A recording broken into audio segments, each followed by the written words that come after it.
আজকে সকালে ঘুম থেকে উঠে সূর্য মামার দর্শন পেয়ে গেছি, তাই সকাল সকাল ঘুম থেকে উঠে প্রথম কাজ ছিল বিছানার গদিটা নিয়ে রোদ্দুতে দেওয়া।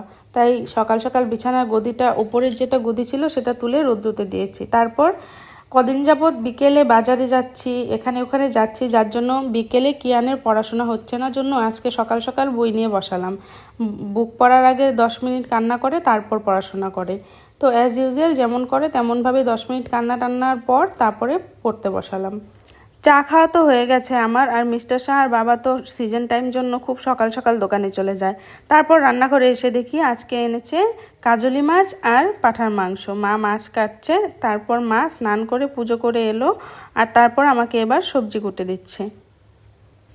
আমি ওইদিকে এক সাইডে দুধ জালে বসিয়ে দিয়েছি, এক সাইডে ভাত বসিয়ে দিয়েছি, আর এদিকে দেখো কাকিমুনি এসেছে। কাকিমুনিদের এখনও বাজার আসেনি, তাই কাকিমুনি এসে গল্প করছে, আর আমরা এদিকে গল্প করে করে কাজগুলো করে নিচ্ছি।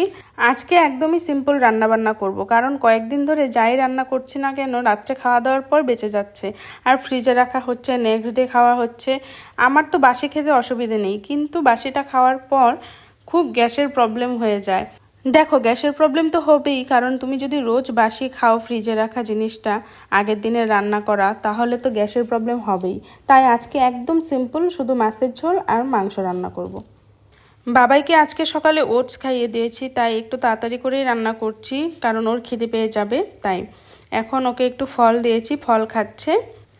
ভিডিওটা এডিট করতে করতে মাথায় একটা চিন্তা এলো, ভাবলাম একটা কথা, যে যেমন ভিডিওতে এইভাবে স্পিড বাড়ানো যায়, তেমন যদি আমাদের কাজেরও রিয়েলি অরিজিনালি যদি স্পিড বাড়ানো যেত, তাহলে কত শান্তি পেতাম, সব কিছু কাজ এক পলকেই হয়ে যেত।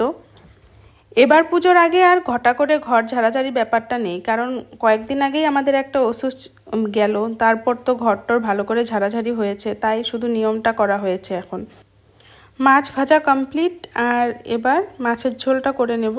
মাছের ঝোলটা করছি ঝিঙে আলু ডাঁটা দিয়ে, আর মা ওইদিকে মাংসের জন্য সব কিছু রেডি করছে। তারপর সব কিছু রেডি করে দেওয়ার পর আমি মাংসটা ম্যারিনেট করে নিলাম। আজকে আমার এই ভ্লগ ভিডিওতে মাংস রান্না করাটা দেখে একজনের কিন্তু খুব লোভ লাগবে, সে হচ্ছে নীলাদ্রি। তারপর মা বলল মা সকালে ভাত খাবে না, মুড়ি খাবে। মা মুড়ি খাচ্ছে, আর আমার আর সুস্মিতার জন্য ভাত বেড়ে নিলাম। একটা অমলেট করে দুজনে হাফ হাফ করে নিয়েছি, ভাত আর বাটার। আর ওইদিকে কিয়ানকে দেখো, মুড়ি খেতে এত ভালোবাসে যে যখনই মুড়ি খেতে বসে না কেন ও গিয়ে ওখান থেকে খাওয়া শুরু করবে। এতদিন ধরে বৃষ্টি হচ্ছিল, যার জন্য বাড়িতে কাপড়ের পাহাড় জমে গেছে, তাই সুস্মিতাকে বললাম মেশিনে কাপড়গুলো ভরে দিতে। আর কিয়ানের তিতি যেখানে থাকবে ও তো সেখানেই থাকবে, তাই তো তিতির পেছনে গিয়ে দাঁড়িয়ে আছে, আর তিতিকে ডিরেকশন দিচ্ছে, আর তিতিকে হেল্পও করে সব কিছু কাজে, টুকিটাকি কাজে হেল্পও করে দেয়, এটা আনা ওটা রাখা, তারপর আবার মারপিট ঝগড়াও চলে দুজনের। আর ওইদিকে আমি মাংসটা বসিয়ে দিয়েছি। নীলাদ্রিকে বলতে চাই আজকের জন্য সরি, নেক্সট টাইম যেদিন মাংস রান্না করব শিওর তোমার নিমন্ত্রণ। তারপর কিয়ান বাবা আর সুস্মিতার সঙ্গে চুল কাটতে গেছে, আর আমি মেশিনের কাপড়গুলো ছাদে মেলে দিতে এলাম, কারণ তাড়াতাড়ি মেলে দিলে শুকিয়ে যাবে। আর আকাশের আর ওয়েদারেরও তো কোনো গ্যারেন্টি নেই, এদিকে একবার বৃষ্টি হচ্ছে, একবার রোদ্দুর, আবার কখনো বৃষ্টি রৌদ্র একসঙ্গে হচ্ছে, তো কোনো কিছু বোঝাই যাচ্ছে না। কয়েকদিন ধরে মিস্টার শাহর সাথে আর একসাথে লাঞ্চ করা হচ্ছে না, কারণ ওর বিকেলে আসতে আসতে লেট হয়ে যায়, সিজন টাইম চলছে।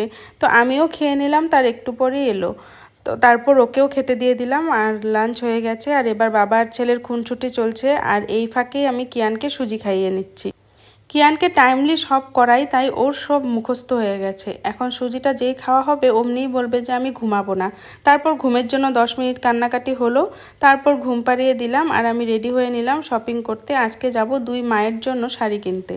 তো আমি রেডি, এখান থেকে দোকানে যাব, ওখান থেকে বাবা যাবে, বাবা আর আমি যাব শাড়ি কিনতে। তারপর মিস্টার সাহা যদি ফ্রি হয় তারপর মিস্টার সাহার সঙ্গে বেরোবো। আর ওই যে আমার মহারাজ ঘুমিয়ে আছে, তো চলো চুপি চুপি যাওয়া যাক। চলে এলাম শাড়ির দোকানে, বেশি সময় লাগেনি, আধা ঘন্টার মধ্যেই শাড়ি চুজ করে ফেলেছি, আর দুই মায়ের জন্য শাড়ি নিয়েও নিয়েছি। আর তারপর যেই না শাড়ি কিনে বেরোলাম, মুষালধারে বৃষ্টি নেমে গেল।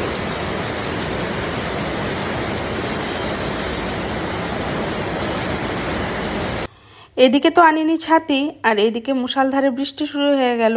আর বাবা আর আমি অনেক সময় ওয়েট করলাম বৃষ্টি থামার, কিন্তু বৃষ্টি থামার তো কোনো নামও নিশান ছিল না। তারপর বাবাকে বললাম টোটো করে বাড়ি চলে যেতে, তাই বাবা শাড়িগুলো নিয়ে টোটো করে বাড়ি চলে গেল। আর আমি বৃষ্টি কমার পর একটা মলে গেলাম গুনগুনের জন্য জামা কিনতে, কিন্তু একটা কিছু আমার পছন্দ হচ্ছিল না। তারপর সেখান থেকে আবার আমাদের দোকানে গেলাম। তো মিস্টার সাহা আমাকে বসিয়ে রাখলো, 1 ঘন্টা চা খাওয়ালো। তারপর উনি দোকান টোকান বন্ধ করে সব কাজ টাজ করে তারপর আমাকে নিয়ে গেল এমনি একটা দোকানে গুনগুনের জন্য জামা কিনতে, কারণ মলে তো একটাও পছন্দ হলো না। তারপর আমরা গুনগুনের জামা নিয়ে নিয়েছি। এবার যাচ্ছি সোমাদের বাড়ি, মানে ননদের বাড়ি। আজকে ফার্স্ট বাইকে আমি ফ্লাইওভারে উঠলাম। তারপর যেই ননদের বাড়ি পৌঁছলাম অমনিই জামাই তো বাইকের আওয়াজ পেয়ে ভেবেছে কিয়ানও এসেছে, তো কিয়ান কিয়ান করতে করতে দরজাটা হাসতে হাসতে খুললো। তারপর তো দেখলো যে কিয়ান আসেনি।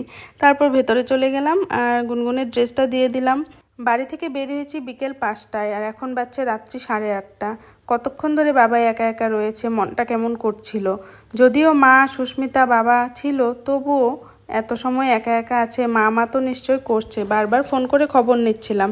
তারপর ননদ দিয়ে দিল চা, চাটা খেয়ে বাড়ি চলে এলাম। এত সময় ধরে বাবাই আমাকে ছাড়া একা একা ছিল, খালি হাতে কি আর বাড়িতে আসা যায়? তাই আসার সময় দোকান থেকে একটা লেজার লাইট নিয়ে এসেছিলাম। ছেলে আমার ভীষণ খুশি লাইটটা পেয়ে, ওর আর কিচ্ছু চাই না। আমাকে কত আদর করলো, থ্যাংক ইউ বললো, হামি দিল। যাই হোক, আজকে ভিডিওটা এখানে এন্ড করছি। ভিডিওটা ভালো লাগলে অবশ্যই লাইক শেয়ার করে দিও। টাটা।